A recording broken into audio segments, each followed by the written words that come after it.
여러분 안녕하세요. 전직 펀드 매니저가 운영하는 주식 경제 채널 86번가입니다.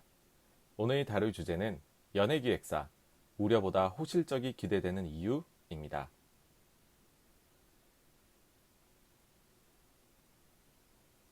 코로나19로 인해 가장 타격을 많이 받을 업종으로 늘 연예기획사가 지목되었습니다. 왜냐하면 실적에서 공연이 차지하는 비중이 큰데 이를 못하게 되었기 때문입니다. 실제 주요 연예기획사인 SM, JYP, YG 3사를 단순 평균해서 코스닥과 비교를 해보면 코로나에 대한 우려가 극심할 때에는 더 떨어지고 상승할 때는 덜 올랐습니다. 그나마 최근 제법 상승한 게 이 정도입니다. 그런데 최근 실적이 생각보다 괜찮을 것 같다는 보고서가 나오고 있습니다. 그 이유는 음반 판매량입니다. 다음은 가온 차트 기준으로 작년 1분기부터 SM과 JYP의 음반 판매량 추이입니다. 지난 2분기에는 SM이 276만 장, JYP가 140만 장 판매하여 작년 분기당 평균 판매량인 120만 장과 70만 장을 2배 이상 넘어서는 쾌거를 이룩했습니다. 글로벌 팬덤 확장과 국내 팬덤 간의 치열한 경쟁 등 다양한 이유를 들 수 있을 것입니다. 그런데 만약 이렇게 예상치를 올린 보고서조차도 사실은 현실을 아직 덜 반영한 것이라면 어떻게 될까요? 여기서 잠깐 음반 매출 추정을 쉽게 할 수 있는 방법에 대해서 이야기 드리겠습니다. 제가 실제 펀드 매니저로 일을 할 때에도 사용했던 방법입니다.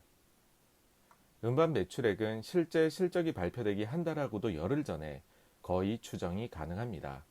바로 가온 차트 덕분입니다. 가온 차트 앨범 판매에 들어가시면 매달 출고량 1위에서 100위까지를 보여줍니다. 각 기획사별로 소속된 아티스트의 3개월치 자료를 더하기만 하면 됩니다.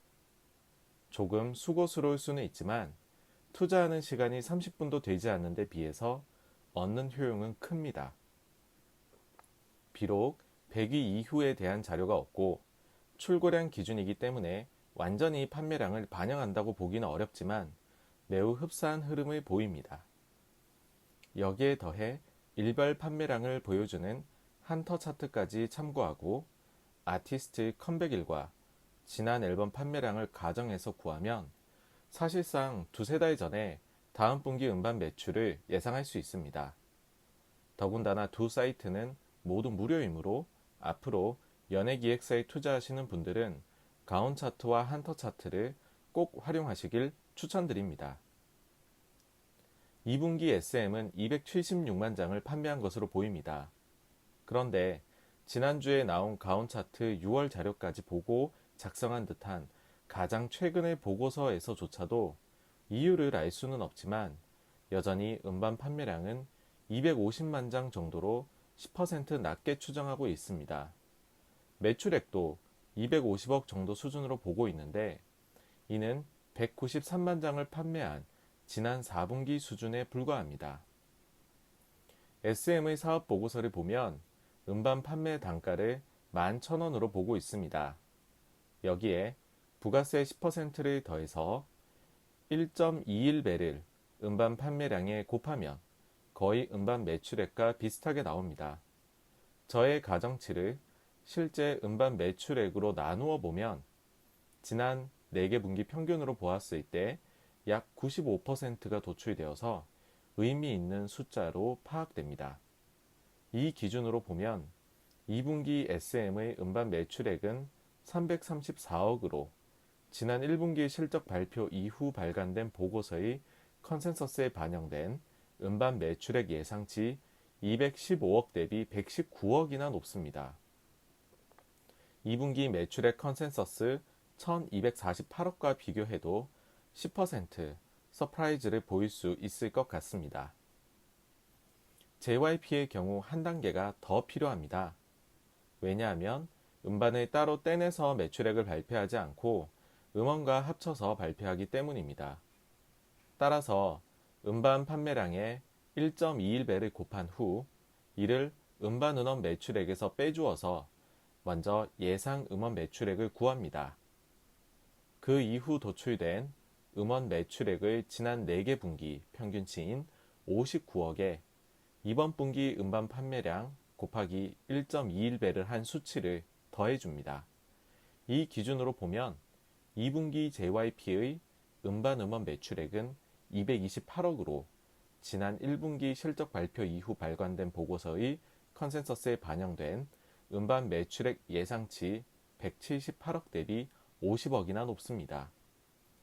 2분기 매출액 컨센서스 334억과 비교해도 15% 서프라이즈를 보일 수 있을 것 같습니다. 그 외에도 SM의 경우 임직원의 임금 삭감과 라이크 기획 인쇄 2개월치 제외 등으로 비용이 감소할 요인이 있습니다. 또한 비욘드 라이브의 영향에 대해서도 실적 반영이 안 되어 있는 상황으로 보입니다. 모두들 이구동성으로 티켓 가격이 3.3만 원에 불과하고 1계정 2인 접속이 가능해서 영향이 별로 크지 않을 것이다. 혹은 긍정적으로 보는 보고서에서도 이를 이익 추정치에는 반영하지 않았다라고 하고 있는 게 현실입니다. 하지만 묶음 판매가 많았을 것으로 추정이 되고 준비하는 비용이 상대적으로 적어서 생각보다 영향이 긍정적이었을 것으로 보고 있습니다. 그리고 비욘드 라이브가 긍정적인 부분은 무엇보다도 새로운 수익원을 발굴해냈다는 점입니다. 코로나로 인해 세상에서 승자 기업과 패자 기업이 나뉘고 있는 상황에서 사실 공연 매출 비중이 큰 연예기획사는 패자에 머물러야 했을 것입니다. 하지만 위기를 기회로 활용하여 오히려 새로운 수익원을 발견해내는 기업이 있다면 이는 패자에서 승자로 변신하는 기업이라고 생각합니다. 마치 일본의 혐한 확산, 중국의 한한령 이후 망할 줄로만 알았던 한국 연예계가 오히려 글로벌 진출, 유튜브 수익 증가라는 새로운 활로를 개척한 것처럼 말이지요. 오늘 86번가에서 준비한 영상은 여기까지입니다. 궁금하신 점이나 다루어 주었으면 하는 점이 있다면 댓글로 남겨주시길 부탁드립니다. 감사합니다.